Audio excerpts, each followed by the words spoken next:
Hello ಎಲ್ರಿಗೂ ನಮಸ್ಕಾರ. ಇವತ್ತು ಬೆಳಗ್ಗೆಯಿಂದ ವ್ಲಾಗ್ನ ಸ್ಟಾರ್ಟ್ ಮಾಡಿದ್ದೀನಿ. ಬೆಳಗ್ಗೆ ಬ್ರೇಕ್ಫಾಸ್ಟ್ನ ಪ್ರಿಪೇರ್ ಮಾಡ್ತಾ ಇದ್ದೀನಿ ಆಲ್ರೆಡಿ.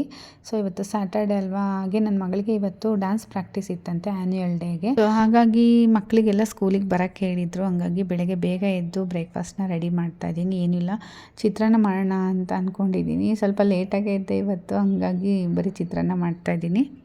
ಹಾಗೆ ಅವಳಿಗೆ ಲಂಚ್ ಬಾಕ್ಸ್ನ ಪ್ಯಾಕ್ ಮಾಡಬೇಕಿತ್ತು, ಹಾಗೆ ಒಂದು ಸ್ವಲ್ಪ ಸ್ನ್ಯಾಕ್ಸ್ನೂ ಕೂಡ ಪ್ಯಾಕ್ ಮಾಡಬೇಕಿತ್ತು. ಡ್ಯಾನ್ಸ್ ಪ್ರಾಕ್ಟೀಸ್ ಇರುತ್ತಲ್ವ, ಸೊ ಹೊಟ್ಟೆ ಹಶ್ವಾಗುತ್ತೆ ಅನ್ನೋದಕ್ಕೋಸ್ಕರ ಅವಳಿಗೆ ಒಂದು ಸ್ವಲ್ಪ ಸ್ನ್ಯಾಕ್ಸು ಎಲ್ಲನೂ ಕೂಡ ಪ್ಯಾಕ್ ಮಾಡಿ ಕಳಿಸೋಣ ಅಂತಂದು.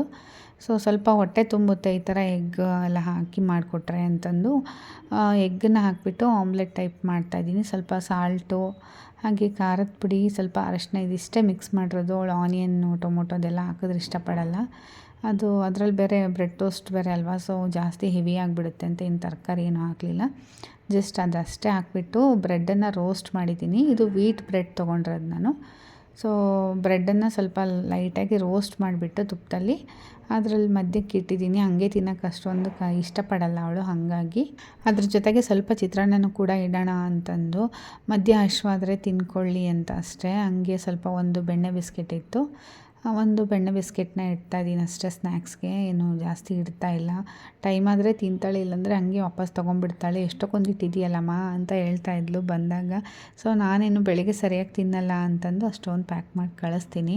ಹಾಗೆ ಅವಳನ್ನ ಸ್ಕೂಲಿಗೆ ಕಳಿಸಿ ಆದಮೇಲೆ ನಾನು ಇಲ್ಲಿ ಬೂದ್ ಕುಂಬಳಕಾಯಿ ಜ್ಯೂಸನ್ನ ಮಾಡ್ಕೊಂಡು ಕುಡಿತಾ ಇದ್ದೀನಿ. ಒಂದು ಅರ್ಧ ತಂದಿದ್ದಷ್ಟೇ, ಅದು ಇವಾಗ ಖಾಲಿ ಆಗ್ತಾಯಿದೆ ನೋಡಿ. ಇಷ್ಟಿಷ್ಟೇ ಮಾಡ್ಕೊತೀನಲ್ವ, ಹಾಗಾಗಿ ಒಂದು ವಾರ ತನಕನೂ ಬಂತು. ಅದಾದಮೇಲೆ ನನ್ನ ಮಗ ಎದ್ದ, ಅವನಿಗೆ ಹಾಲು ಕೊಡಬೇಕಿತ್ತು. ಅವನಿಗೆ ಹಾಲು ಕಾಸು ಇಟ್ಬಿಟ್ಟಿದ್ದೆ ಆಲ್ರೆಡಿ.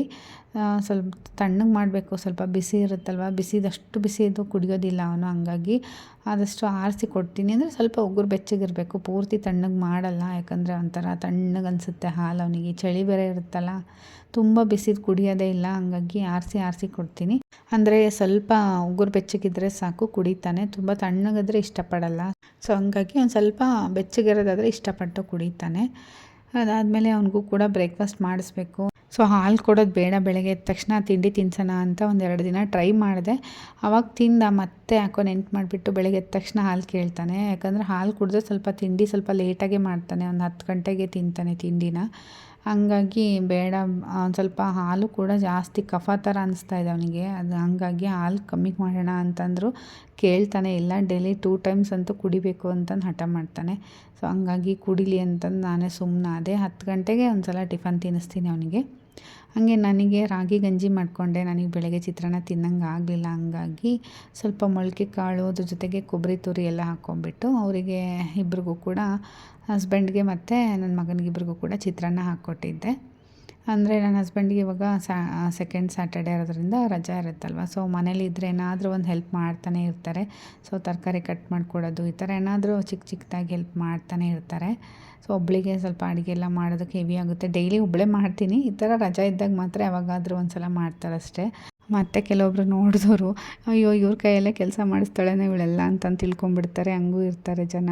ಸೊ ಅದಕ್ಕಾಗಿ ಹೇಳ್ತಿದ್ದೀನಿ, ಯಾವಾಗಾದರೂ ಒಂದು ಸಲ ಅಷ್ಟೇ. ಕಿಚನಿಗೆ ತುಂಬಾ ಕಡಿಮೆ ನನ್ನ ಹಸ್ಬೆಂಡ್ ಬರೋದು.